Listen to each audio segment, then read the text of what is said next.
All right, Entree Architect community, it's 4 p.m. Eastern, which means it's time for the Entree Architect Context and Clarity live conversation for Thursday, June 2nd. Hey, it's already June. Welcome. Glad you're here. As you get here, say hi. Let us know that you're here. Let us know where here is for you. Where in the world are you joining this conversation from? If we've never met before, my name's Jeff. I'm in Indianapolis today. I come here every weekday afternoon at 4 p.m. Eastern for one reason, so that we can find clarity around the things that matter most to you, the architect. Doesn't matter if you're the employee of a firm or you own your own firm. Maybe you've circled a date on the calendar. You said 2022 is my year and you're on the runway to starting your own thing. Or maybe you have owned your own firm for a year or 10 years or 28 years and you're starting to rethink or reimagine what that firm could or maybe even should be.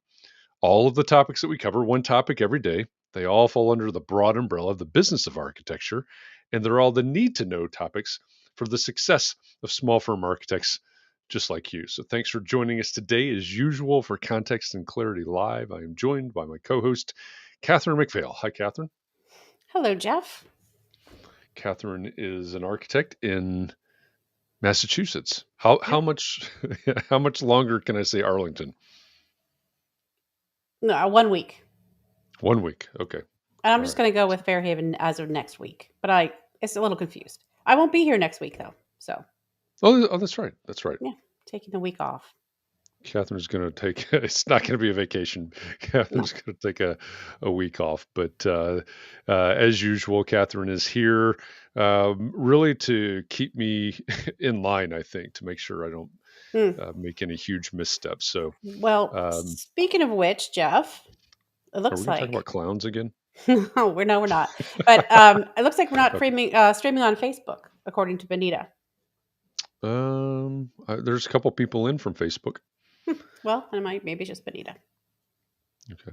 Well, Okay. hopefully we have that problem solved. It was last week we were not streaming to Facebook. So, um, It maybe try it again. It looks like we've got a few people in from Facebook. I see Scott Thrift has joined us from San Francisco. He's the first in the room, which means that he is the winner of today's John Kinney Memorial Crocheted Bathtub. Congratulations, Scott. Thanks for joining us. Christian's joining us from Ithaca, New York on Facebook.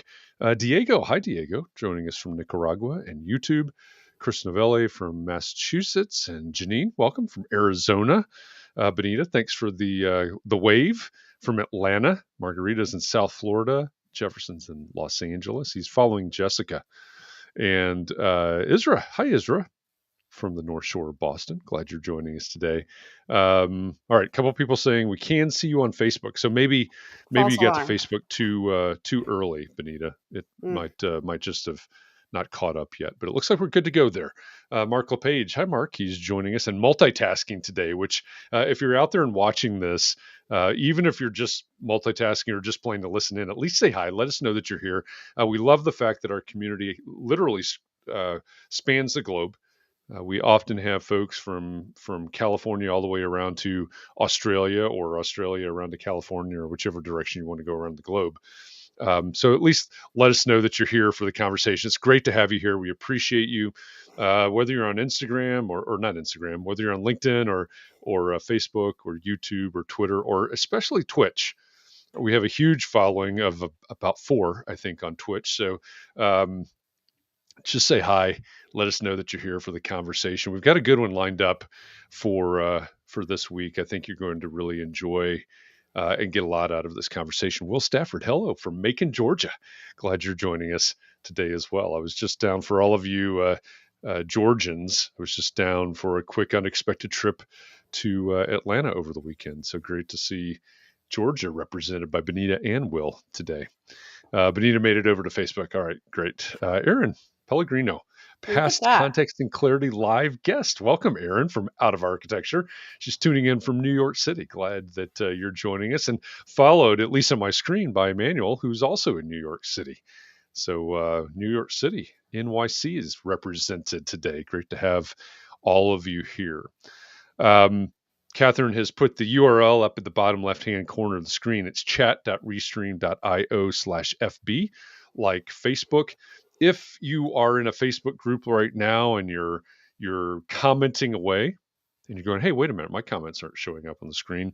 The reason is because you're in a private group, and of course, Facebook has private or privacy policies, which say that your name and your likeness and such can't leave that group unless you give permission. So we need to give Facebook permission to talk to Restream, which is this platform that we use here for the streaming. So if you type chat.restream.io/FB, like Facebook, into your browser bar up there, do it in a different window than where you're viewing it from now. But if you do that, a couple of clicks later, you'll give Facebook permission to talk to Restream, and that should solve all the problems that you have, all the problems in the world. Awesome. It is. It's incredible what 2 clicks can do. Um, and if you say, "Well, I've done that before and it's not working," I don't know what the time frame is, but it expires at some point. So just try it again if it's not working. Pam, I'm glad you find us. I'm glad you found us. You finally found us, I think is where I was headed with that. Great to have you with us from San Diego today, Pam. All right. Oh, and I missed Michelle's comment there. It's Michelle from La Mesa, California. She's listening quietly. She says, for a change, she's recording a podcast. Michelle actually took part in, or actually hosted, I think, uh, a session for CRAN, the Custom Residential Architects Network, a week ago. I think it was the 18th. Oh, wow. Maybe that was longer ago than I thought.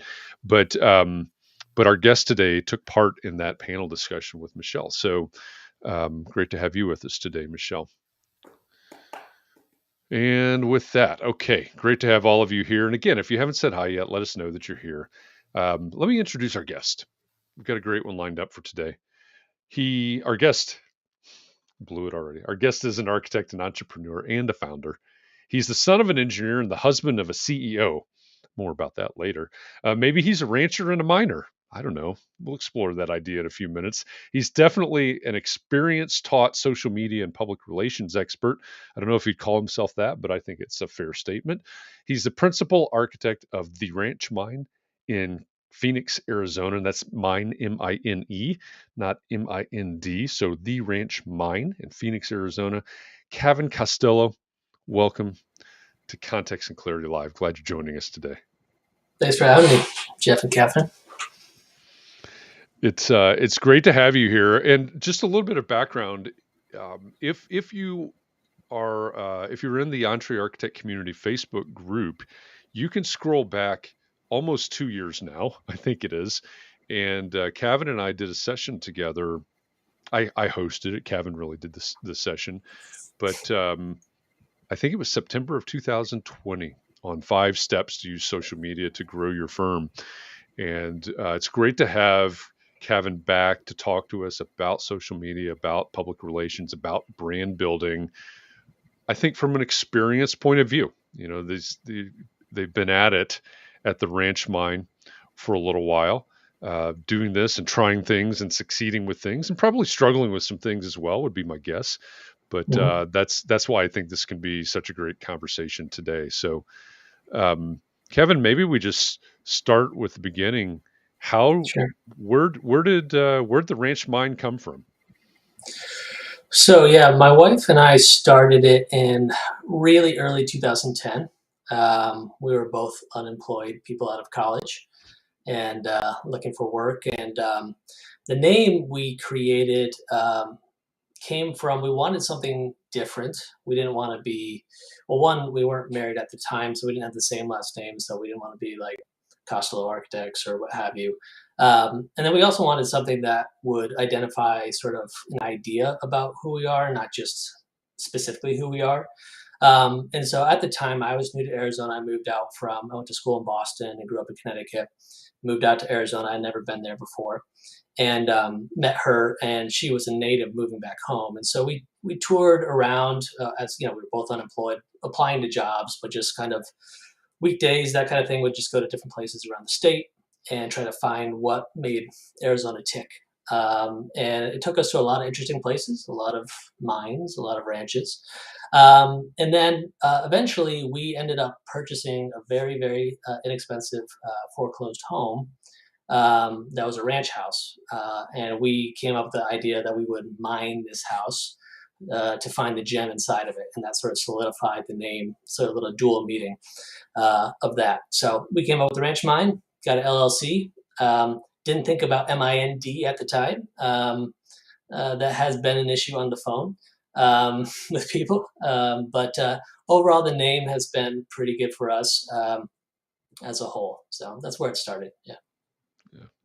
I like the name, and I think the opportunity to tell that story, right? The reason behind it. I think there's a good lesson in there.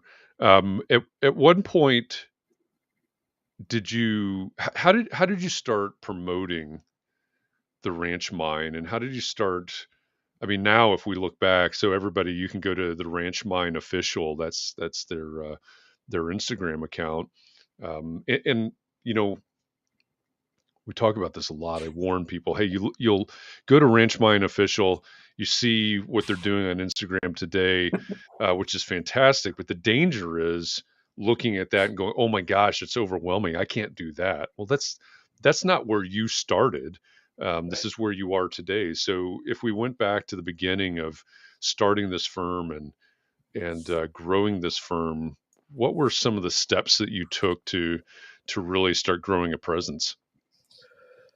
Yeah, I think philosophically, first, brand building is a marathon, and I think you have to think about Yeah, it that's a that good way. point. It's not a sprint, and I think a lot of people think about it and social media and public relations as sort of that they're about now. I need to get work now. I need to do this now. When in fact, I think it's more about the future. So to properly take advantage of it in our industry, you need to plan years in advance of what you want to do, particularly because there's such a long cycle on construction and that sort of stuff, to be able to get the content that you need to put out there.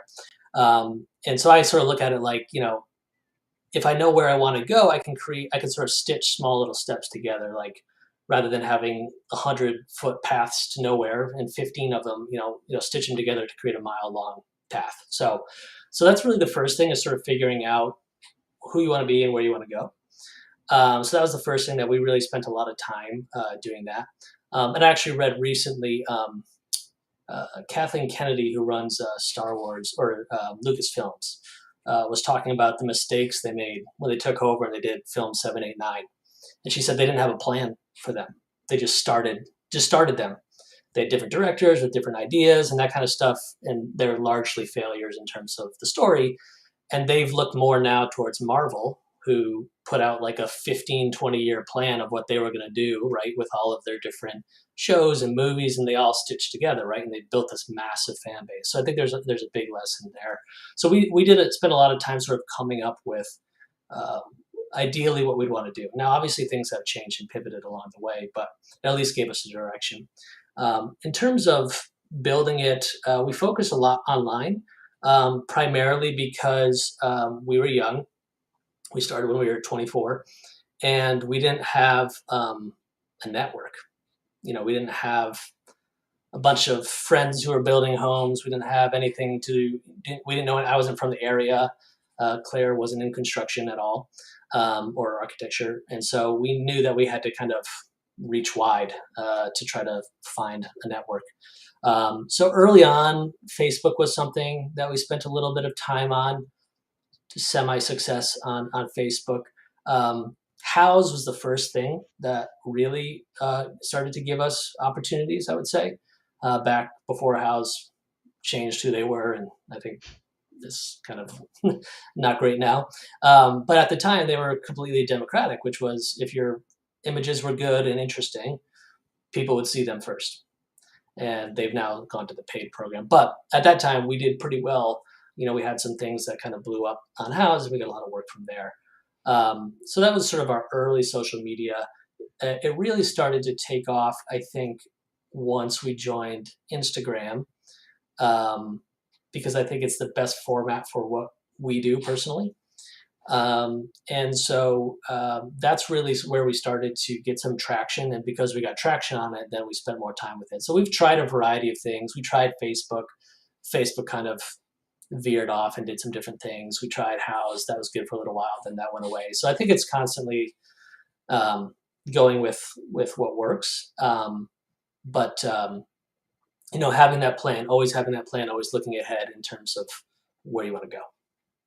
Well, I think those are all excellent points, and I like I like where you started with that, and yeah, it is definitely long tail. Everything that we're talking about is this long tail. It's we have to look out far into the future. So when you and Claire sat down and started doing that in the very beginning, what was the story that you wanted to tell as you were, you used the Lucasfilm and the Star Yeah. Wars Yeah. example there. So what was the story that you wanted to tell as you were looking out there into the future? Well, we wanted to make sure that no matter how small of a project that we were doing, that it had a much bigger philosophy behind it to try to connect to people on an emotional level, because we knew we wouldn't get large projects at first. Again, super young, no experience, no references. So you're obviously not going to get much. And we started with bathrooms. And you think, okay, what can I do with a bathroom? A bathroom got us our first whole house remodel job because the person said they connected with something we said in the interview on an article that was published. So I think, that was one of the big things, was really making sure that we had a mission statement about what we wanted to do, how we wanted to see the future, what kind of living we wanted to put forth. And even as small of a project as remodeling a bathroom, try to get that through. And so that was what we really set down, is we created some brand guidelines, I would call them. We've since sort of codified them and made them part of our business. At the time, they were more just sort of, this is what we want to say with everything that we do, and from the smallest project. Yeah. Yeah, and there's something really important in what you just said, that I don't want anybody to miss. You were talking about making that connection, right, with a small bathroom remodel, and you got that first whole house project because there was something that they connected with. And so I think one of the things that we see a lot in social media is, whether it's Instagram, or I see some questions about TikTok. We can address those in a bit, but there's this. I'm going to throw this picture out there. This beautiful. We just had a project photographed. This beautiful photography, and I'm going to throw that out there. Great, beautiful work, beautiful photography, but is it actually going to connect with anybody? And I think what you just said there about making that connection is really, really important, because without that, there's a lot of pretty pictures, a lot of great photography, a lot of great architecture on Instagram. The question in my mind is it going to move the needle with a human being that I want to work with? So I think that's an important point that you made. Can you give some examples of what you're talking about? Like, in terms of, like, you have a mission statement. So how did that translate into what content you were going to put onto Instagram? I think that's what you mean. Yeah. So I think the with social media, we look at it, we break it down into sort of your basic who, what, where, when, why, and how of those things, and we set those up pretty early on. Like, number one is, who is it for? So who are we trying to speak to? Obviously, on social media, everyone can read it, but we don't really want to connect with everyone. So we're really talking to who we ideally want to hire us potentially. And then you can establish a voice by doing that. And so, like, you don't talk to your mother the same way you might talk to your best friend, right? So just figuring out our voice, that was very early on. And then the way that we talk about our work, we try to sort of, social media is a little bit different than publications, and I can talk about that. But we don't want to just talk about what, like, oh, here's a photo of a nice fireplace. Okay. We want to talk about why we did things as much as possible. Now, sometimes we might phone it in certain weeks here and there, but, oftentimes we really want to push the why of what we're doing.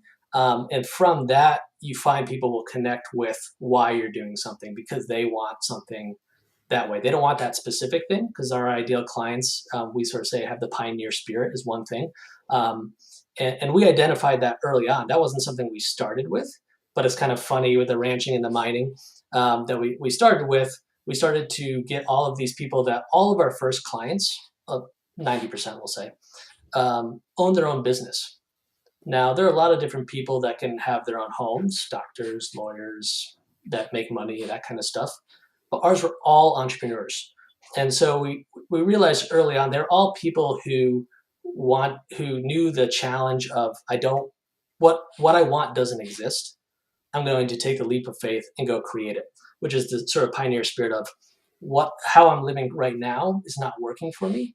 I'm going to go across the country, venture into the unknown, and try to create something that works for me. Right. That's pretty brilliant that and you that's figured sort that of- out, right? And you can help them with that. That's awesome. Exactly. And we collect a lot of data on people that we work with, and we do that for those type of reasons, to be able to figure out commonalities between them.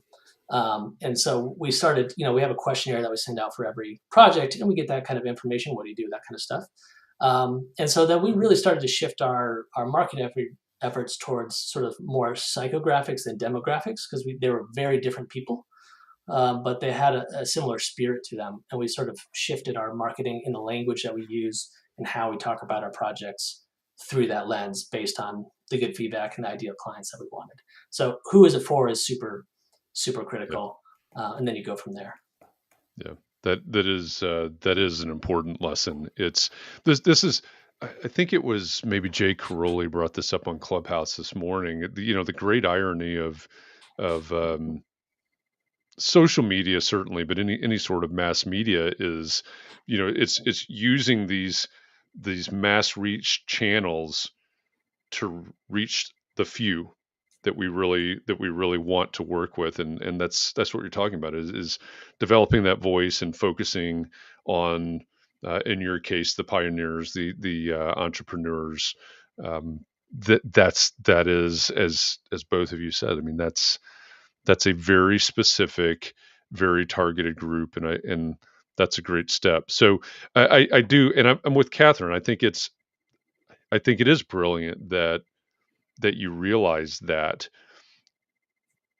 But I want everybody out there to understand and to hear that it's a realization, right? It's an exploration that you've been conducting as you've gone along from the start, as you've grown, and as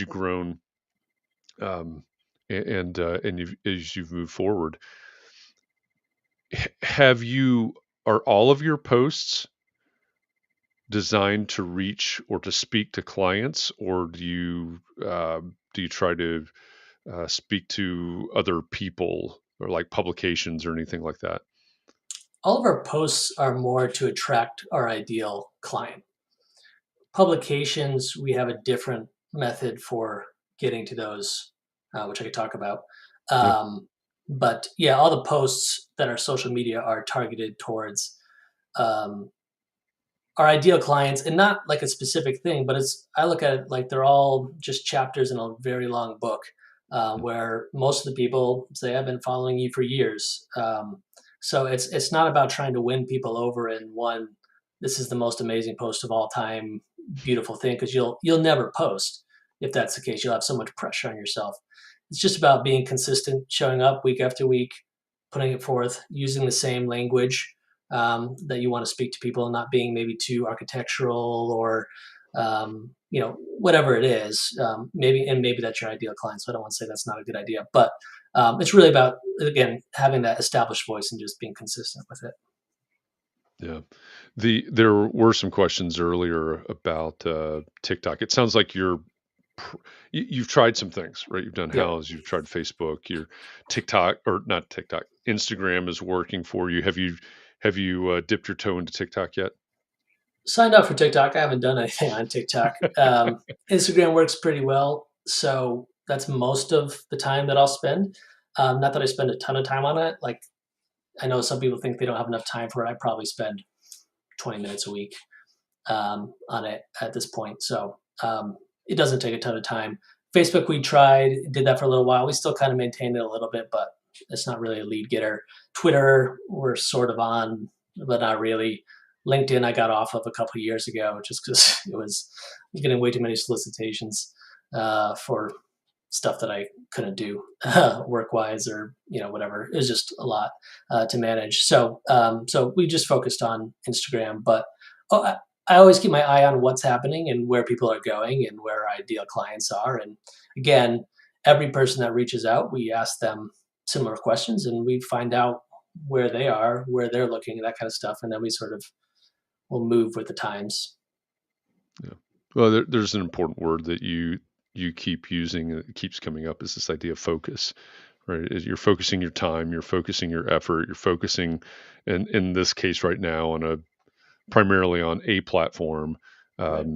very specific people, et cetera. So that's also a good lesson that many of us miss, I believe. It's spreading ourselves too thin across lots of different platforms, and honestly not appealing to a single person. I always think it's helpful to think about a post in terms of, I'm speaking to someone. I'm speaking to a human being. I'm writing this post for Cavin, right? If Cavin were my ideal client, what if I write my posts as if I were writing them to Cavin, right? That helps me have a voice and a focus, that if I'm getting it right, then it should appeal to Cavin. Right. You've mentioned publications, and we've touched on, or hinted at, really, the idea of public relations. How are you connecting with publications? And I don't know if it's a leap from social media to these connections, or how are you doing that? And then how are you leveraging those connections? Sure. So public relations is interesting because I think a lot of people define it as managing your public image. I see it more as sort of designing your public image. So I like to be very proactive with it, as opposed to sort of reactive, that a lot of PR people are. And then again, it goes forward to looking very far ahead, seeing where you want to go, then figuring out the small steps of how to get there, which is honestly not that different than designing a building, right? You kind of have a vision a little bit at some point of where you want to go, and then you kind of figure out the steps to get there. So that's similar to what we do with our sort of public face. Is we know where we want to go, and then we start to sprinkle the seeds to get there.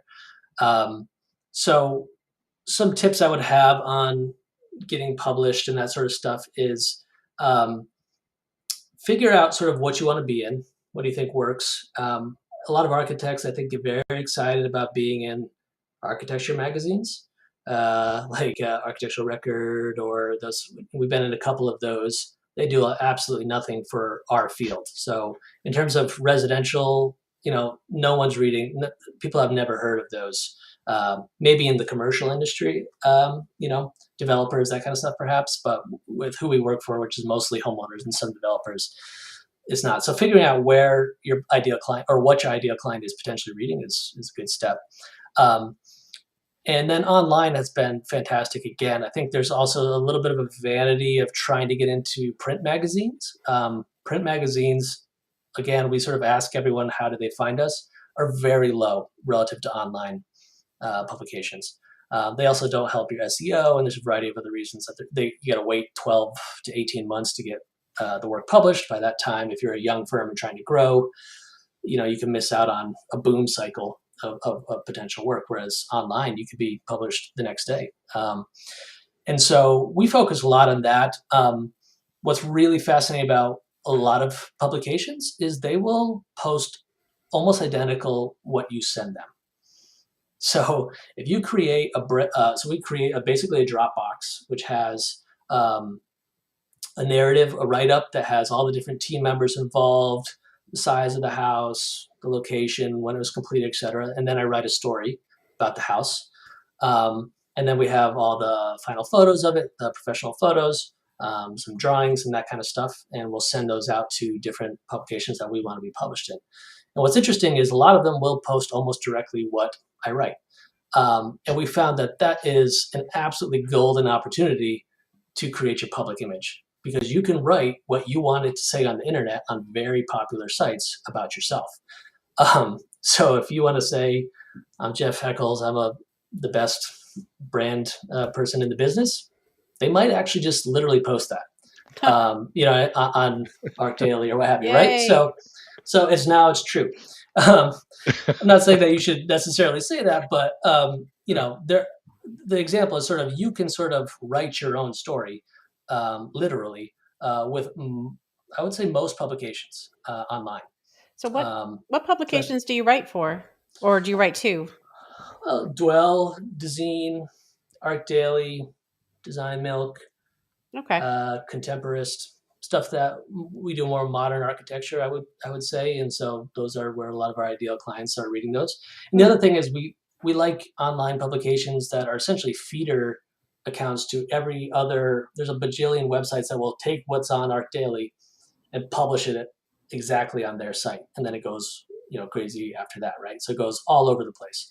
Um, so that's a great way to really sort of weave the narrative about what you're trying to do. So that's one tip I would say. And then with magazines, they typically assign a writer to it, so it's not verbatim like that. But you always schedule a time to talk on the phone, and I usually ask them before that, during that scheduling of the time to talk, can they send me some of the questions in advance that they're going to ask? And I would say about 9 out of 10 times they do. And then basically, that allows me to sort of work out a narrative within the questions that they're going to ask before they call on the phone. Because when you have a phone interview and you're not prepared, you're probably not going to say anything that's very locked in and great to print. But if you sort of massage a few sentences and know exactly the bullet points that you want to hit during those questions, I would say most of the time, those quotes end up in the magazine. And again, that's really where you're starting to craft that narrative, when people are getting those takeaways, when you see the big picture in the magazine with that little quote that's in bold from the rest of the article. That's usually the one that you spent the time working on, because it's a really well-crafted sentence. So a lot of it's just preparing in advance for these moments, because they don't come up that often in our industry, right? It takes a long time to do a house or a building. So just be really locked in at that time and know, again, 10 years in advance, where are you hoping this is going to take you, so that those quotes can sort of shift you in the direction you want to go, particularly if you're like us, a young firm, and want to go in a certain direction. You kind of have to push it a little bit forward, and it's a great way to do that. I think that's a great tip. I think that's a really overlooked tip, is planning for that interview and creating that narrative so that you're ready in that interview. Using their questions or working within the framework, maybe is a better way to say it, of their questions to create that narrative. I think a lot of us miss on that. You've said a couple of times, or a few times maybe, that you're gathering this information, right? People are filling out the form. You're gathering this information from clients and prospective clients. What does that look like? It starts with a form on your website, I think, but what does that look like in okay, you send a follow-up. How much information are you gathering? What kind of information are you gathering? A wide variety. It's about 7 pages long, I think. We use it for a variety of things. One, people who refuse to fill it out, we move on from. If they're too busy or whatever, they're going to be too busy down the road. We don't want to work in that sort of environment. If they can't spend the time up front, it's probably not going to be a good 2-year relationship. So it's kind of a filtering device a little bit. But a good amount of people fill it out. It has sort of your more quantitative sort of questions, scope, all that sort of basic stuff. A little bit about who's going to be living in the house, people, pets, who visits the house, etc. What do you do? What's a typical, then it's more qualitative. What's a typical day look like for you right now? And then what's an ideal day look like for you right now? And we find that the most successful projects can we bridge that gap? What's your typical to what's your ideal? And that's where we sort of live, is in that little bit there. And then a variety of other questions that are more, again, about them and their lifestyle, because it's a big portion of what we try to do and design from. The other benefit of it is it helps with marketing. We've used quotes from those in marketing material 3 years later, but we have it written down because it was originally filled out. Because we say to them, like, if you had a mission statement for your home, what would it be? And some people really nail it. Some people, it's not good at all. But sometimes you get those winners, and you're like, okay, I can really build off of this. or they're just writing about how they want to live and they're very passionate about it. And we can take that and we can wrap that into a narrative. And so it helps us on a lot of different levels, and it's a wide ranging thing, but it goes on beyond. We're always trying to get past the sort of like how many bedrooms, how many bathrooms. Like we need that information, but we don't want to focus on that. We really want to focus on the quality of life aspect and the emotional aspects of the building. So I mean, you're focusing on the compelling things, not the facts, the figures, not the the sort of real statistics, estate the listing. features. Yeah. Sorry, Katharine, I cut you off there. Well, I was just wondering how you use it on your website. When you say you use it on your website, when you have the published photos of the project and then you'll include their original mission, is that we use how it you in use the publication? So the narrative that I end up writing for our projects, I'll use clips from that in that. Okay. So that's a great idea. Because when you go to when a project finishes, you're so far removed from the origin of the project, right? It usually takes years. And so to have that in writing really allows you to get back to the core of who you are. And that's another tip I would say, is that we create a marketing folder from the first day we start a project. And we continue to put stuff in it. You know, anything that comes up, it could be something they say during a meeting. I go, wow, that was really interesting. Write it down, throw it in the folder. Because at some point, that's what's the story for the house. Now, everyone has that. Everyone designs that way and that kind of stuff. But to be able to then write it at the end with the pictures that accompany it, that's sort of the powerful thing. And going off of that, I think someone mentioned photographs earlier. I saw on the right. We do hire the same photographers for every project. They're all professional. They're professional photographers. But I send them the narrative of what I'm going to send to the press before we shoot the photos, because I want them to know the story of the house so that they can tell it with how they shoot the photos. Because if they're seeing the house a different way than I'm seeing it, then it's not going to match, right? You're not going to have the same thing. Now, of course, they're professionals and very artistic and might find stuff, and I'll adjust the narrative a little bit. If there's some shots that I go, oh, that's really interesting, and that brings up something else, I'll adjust it because I haven't sent it out yet. But I like them to be on the same page as myself, and we've been with them for, I don't know, 8 years now or so, maybe 9. And so their narrative has grown with ours as well, so they understand kind of what we're trying to do with a lot of stuff. That's awesome. So Chris Novelli had a question. Back in the day, did you take on work that didn't fit into your larger vision when you were doing, you had your mission, then you had the bathrooms. Did they all fit? Or did you First of all, have to hey, Chris. Chris is really nice. Reaches out on Instagram sometimes. Yes. Well, I wouldn't say our vision is more about sort of the growth and how people want to live, and sort of stepping out of the box of what was and questioning what could be. That's really sort of, and I think you could do that with any project. So I wouldn't say that we took projects that didn't fit our mission, but there are definitely projects so we set up goals every year, and we have this sort of brand guidelines, and I distribute it to our employees, have access to all of this stuff so that they're on the same page as us of what kind of projects we want to take on. And we break them down primarily into 2 types, which is legacy and livelihood. I like alliteration, which is we want to have a good balance of both, because not every project is going to be an award-winning project. But I do think you need some of those continuously to continue. If you want to keep growing and building your brand, I think you need to make sure that you're pushing yourself with the legacy type projects while you're also supporting. Got a lot of mouths to feed, so having a steady business that's profitable as well. So, but I think you can, if your mission is an interesting why as opposed to a result, then you can probably fit it into any kind of project, I would say.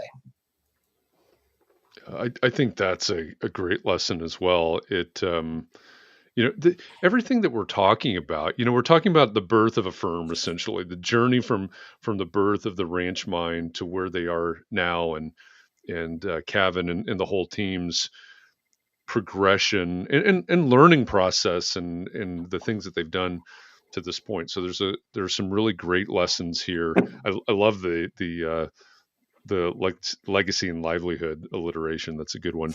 We're talking about a lot of storytelling here as well. We had Rain Bennett, storytelling coach, 3 weeks ago, maybe now, on Context and Clarity Live. So storytelling obviously pops out as a skill here in this conversation.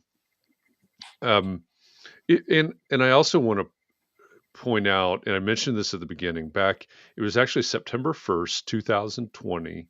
I hosted it, and Cavin presented Clearview Session, 5 steps to starting and growing your social media to get quality work. You can find that on the Entre Architect Community Facebook group. It's there. The recording is there. You can watch it. As the title says, Cavin walks through 5 steps to implement some of these things that he's talking about right now. So I encourage everybody to go back and review that, because I know you've all watched it, right? Go back and review that. There's some really good stuff in that video, certainly. So you take on projects, legacy in mind, growth in mind. Is that what you're using public relations for, the legacy side of it? Well, both really, because the growth of your influence online will lead more people to you, which gives you more opportunity for livelihood projects as well. And that's, I think, the big thing about social media is, there's a lot of reasons to try to grow your following on social media. One is we want to be able to control the narrative of building our brand, and that allows us to. Publications, you sort of can, like I mentioned before, but they can also write things that they want to write too, and there could be incorrect things or that kind of stuff, right? Two, yeah, we want to attract our ideal clients, and I think I've seen before in a variety of posts and that kind of stuff that social media is for young people, and you can't really get good work from that, and it's not really true. I was looking at our statistics earlier. Let me just look over it. 57% of our followers are over 35 years old. So more than half. And then another 35% of them are 24 to 35. So you have sort of your current potential clientele, and then you have the next generation, right, that you're also starting to groom in a certain way, or give this sort of connect with them in a way. And so I see it sort of as, it's not just about growing it for your current clients. Again, it's about growing it for future clients. Because we found that, the whole 80-20, that referrals can be very limiting if you're trying to grow and evolve as a business. Because the biggest difference for us is that referrals are wanting a service provider generally, and social media followers want us. And there's a huge shift in the type of client that we get from that. And because we were young and trying to grow rapidly, if you do a bathroom for someone, they're probably going to refer you to someone else who says, hey, I want to get my bathroom done. Referrals are generally kind of a 1-to-1, maybe a 1 to 1.5. And we found that with social media and crafting a narrative, we can exponentially grow, because we're sort of skipping over those steps of that incremental growth and being able to find new clients by the way that we talk about our projects, the way that we talk about what we're doing. We can sort of do that. And then people who are former clients and that kind of stuff, we tell them, if someone reaches out to you and asks you to do it, just share our social media link. Don't feel like you need to say anything. You can talk about your experience, of course, but in terms of what we do, have them look at that, because it's going to be way more current, because we probably started working with you 3, 4, 5, 6 years ago. We were a different firm at the time, right?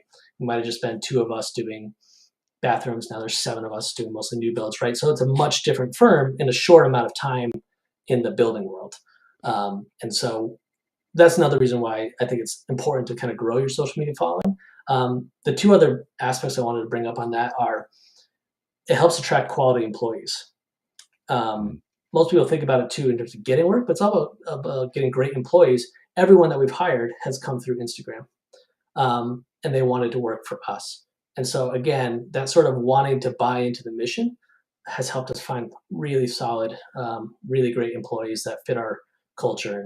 And then the last one is attracting quality builders and subcontractors and all that kind of stuff, because they see it and they want to be part of it. And so that's helped us grow our network, again, from people who had zero connection to anything here to a much wider connection pretty quickly. It's been instrumental in that. Yeah, you really are touching on all aspects of brand building there, and going back to the referrals versus social media or whatever the proper way to frame that is. The Sure. way that I think about that is that referrals are looking backwards, right? Right. They're looking back at this project. Now, as you said, what was your experience? What was the result of this? That's definitely important, but it's looking Right. back. And as you said, the beauty and the power of social media is it can be aspirational and certainly forward looking.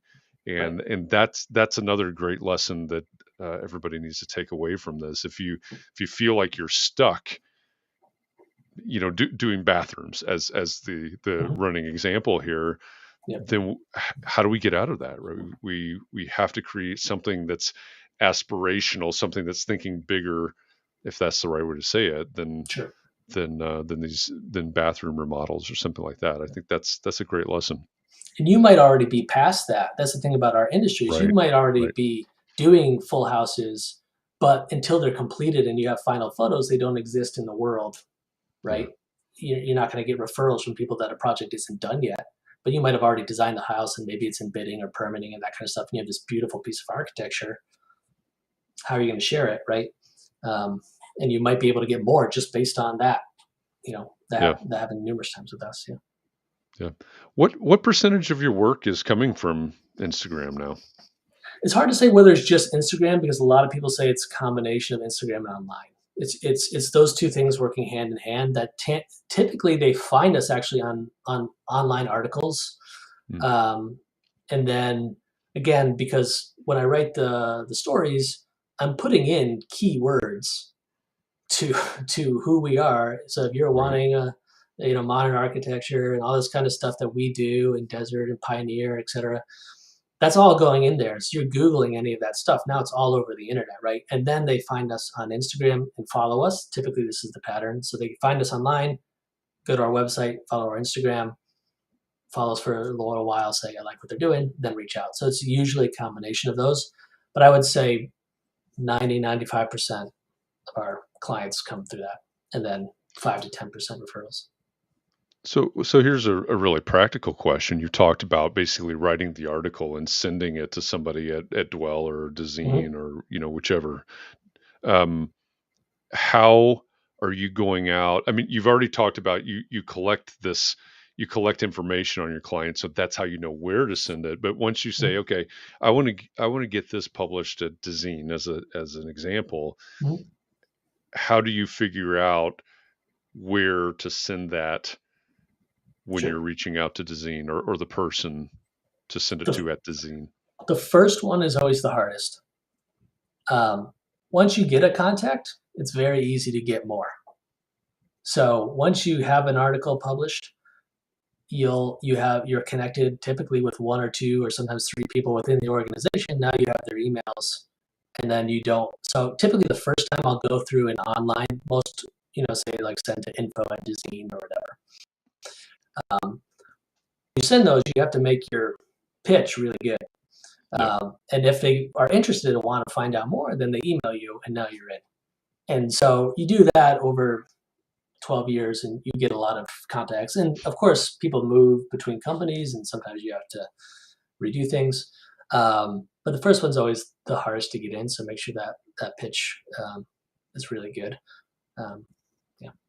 Yeah, that's and the another tip on that is whether it's Dezeen or your local newspaper or wherever it is that you think that your clients are connecting with that publication, whether online or print, make sure that you're looking for the person that actually covers what Right. you do. right? So if it's a modern home, you don't want to send it to the sports editor. Obviously, that's pretty far fetched. But right, hey, I've got this great contact. Well, maybe you should ask the sports editor to find you the lifestyle editor or something like that. So Yeah, that's if you look for the articles that are written about yeah, architecture or whatever, you can generally find the person's contact information, and then send them a fully thought out package. Make their life as easy as possible to want to publish you, because they're often like us, working on deadlines and wanting to do what makes their life easier. So if you send them something that's like print ready, you're more likely to get published than someone who might send, I took some shots on my cell phone and it's kind of a cool house, like, versus I have a title for the article, I have, all that kind of stuff. That's the other thing I do is back in the day, researched article titles, went through Dwell and those places, and just wrote down in a document hundreds of titles. You can start to find patterns of what they're looking for and how they describe things. And then you can kind of shape your stuff to, so again, depending on where you want to get published, do a little research, just like you would on a client if you're designing a space for them, right? The more research that you do, the more prepared you are to fit into what they're doing, the more likely you're probably going to be in there. Of course, the project still has to be good and publishable and stuff. yep. But you're just trying to get all of the other barriers out of the way so that it makes it easy for everyone involved. Yeah, that's an excellent point. I have a question, and this is just kind of a stupid question. How do you have so much time to run this company and all these employees and copy down 100 titles in Dwell and write these beautiful articles and the whole thing? I need your secret. Well, the writing down the part, that was when I didn't have much work and was Oh, okay. trying to get published in. Again, once you sort of create the startup time is intensive. But once you get the systems in place, so short answer is systems. I've created a ton of systems internally on how to do all this stuff. So like, again, I'm on Instagram for maybe an hour a week, and that's including responding to clients or to followers.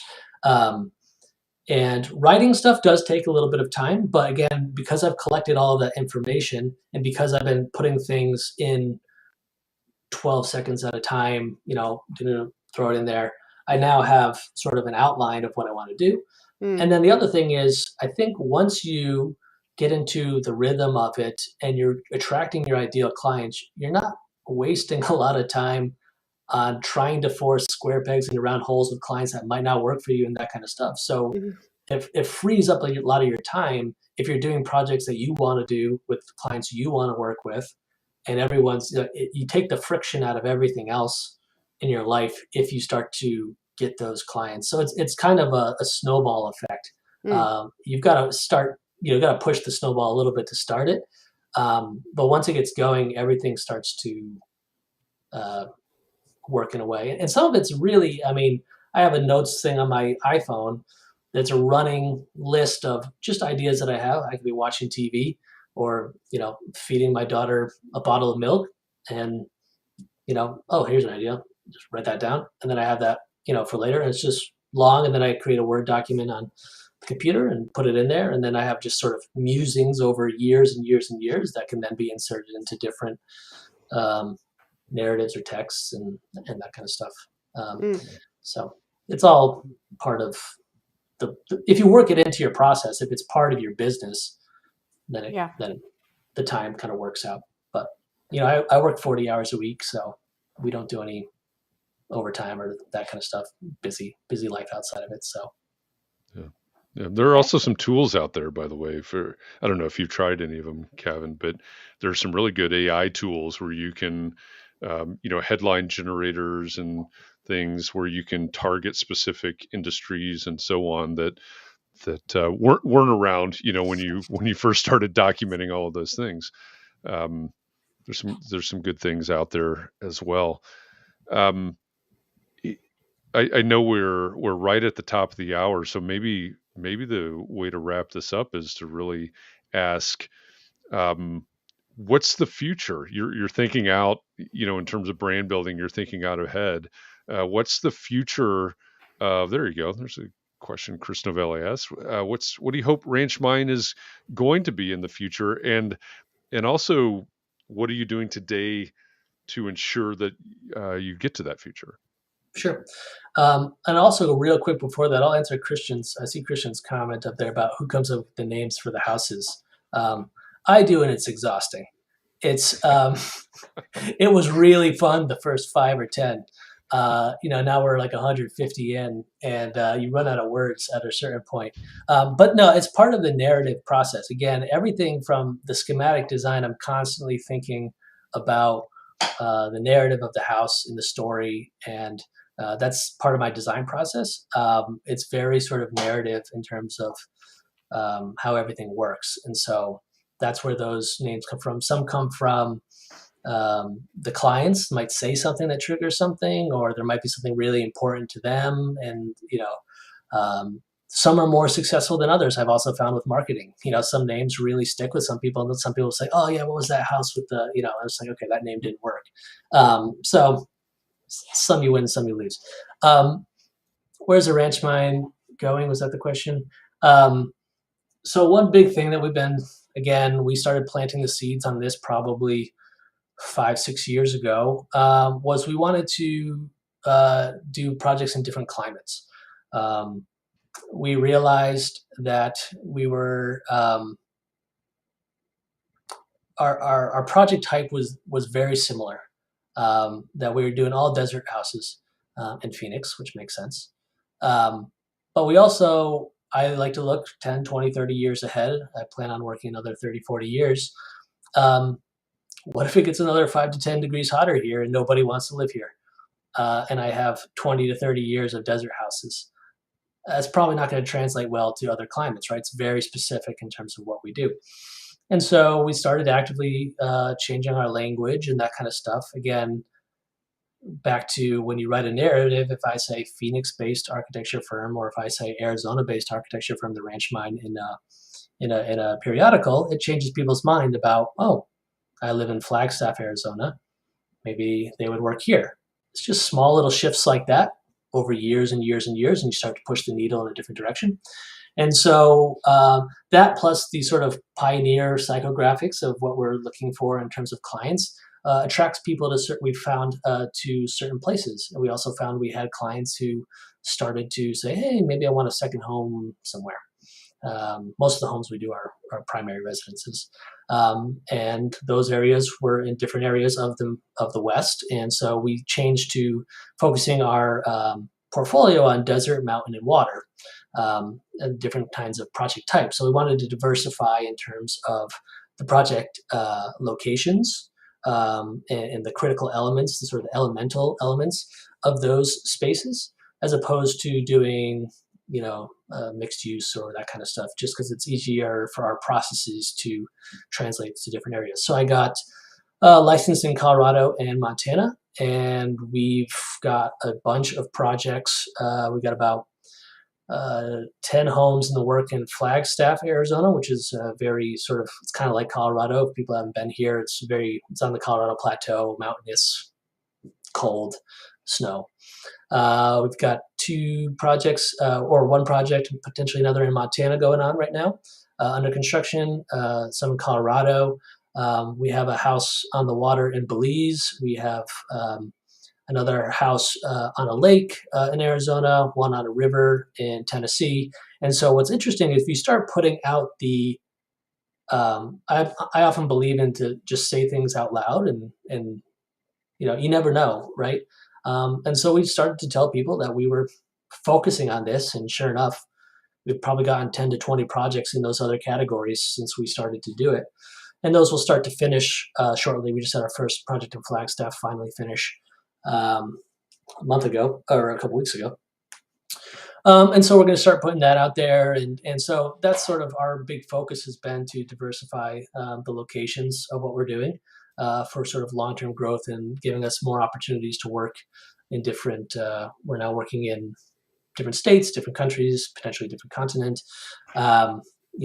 because we've started to put out that we work in different locations. And here's our focused thing. So like if you have pioneer spirit and you want us to help you and you're in these locations, then we can do that. And so that's our big focus of where we're trying to grow currently.